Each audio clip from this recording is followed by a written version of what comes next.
Why are we here tonight? What is this compost and cultivate thing about? We wanted to give you just a couple of words about that. In the Gathering Ground community, we often will stop and listen. What is happening in the culture right now?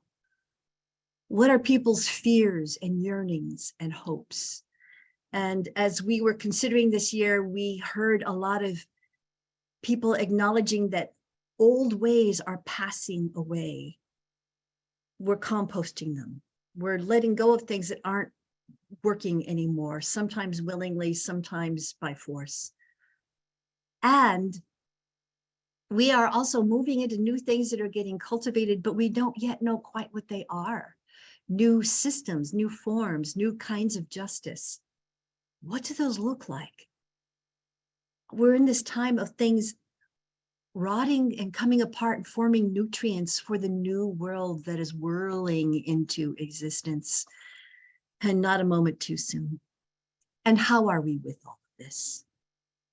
Part of how we can be with this is to listen to the past stories of composting and what grew of it, and listen to others that are listening, that are discovering that in this moment in time. So here we are to share that most human of activities, sharing of stories and inspirations and hopes around getting our hands into the literal dirt, and also the dirt of our lives and the dirt of what's happening in our culture, so that we can grow something new out of the dirt. And before I invite my friends to be vulnerable and share a personal story, it always seems like I really ought to get my skin into the game. So here's my story of composting and cultivating. My friend Chuck and I would get together for coffee every couple of weeks, and he would update me on his family and his cute white dog, and we would get excited about the latest astronomy discoveries, and I would vent about my job.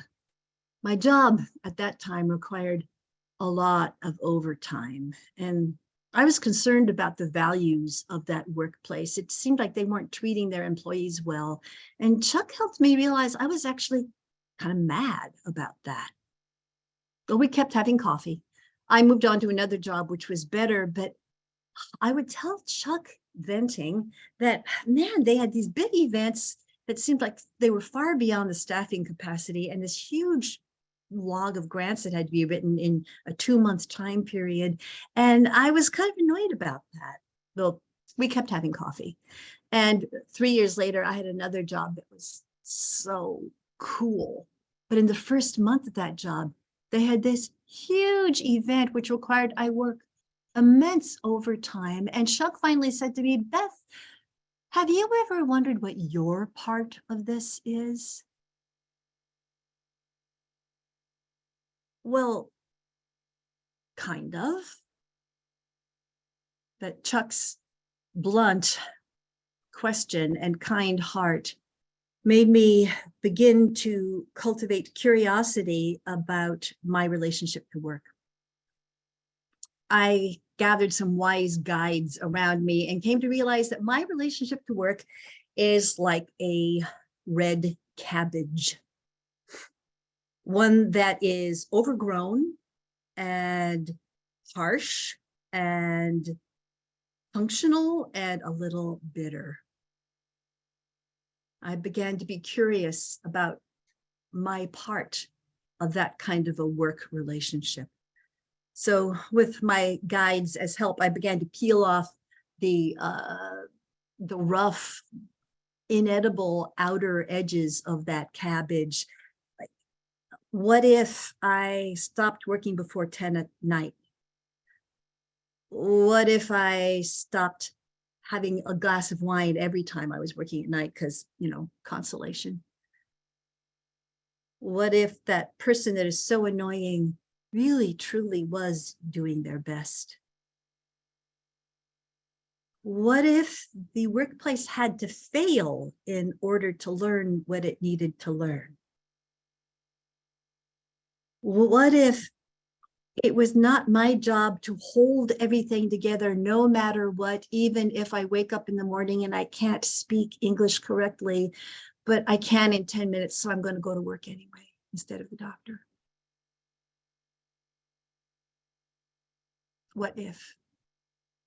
cultivating curiosity about a different relationship to work. And cultivating that curiosity helps me to see what I do want to have instead. I do not want to be a cabbage among other cabbages. It's okay if I'm a cabbage, as long as I keep it small and tender and sweet. But what if I am a cabbage in a field of people that are cultivating carrots and apples and different skills and onions and sesame oil and these sweet things that if we bring them together into a shared work salad that can be nourishing and surprising? What if my relationship to work is not a capitalistic work, make it hard no matter what relationship? But what if I am composting the harsh parts of that cabbage and cultivating curiosity about the nature of work that is life-giving for me and for the world that we are birthing?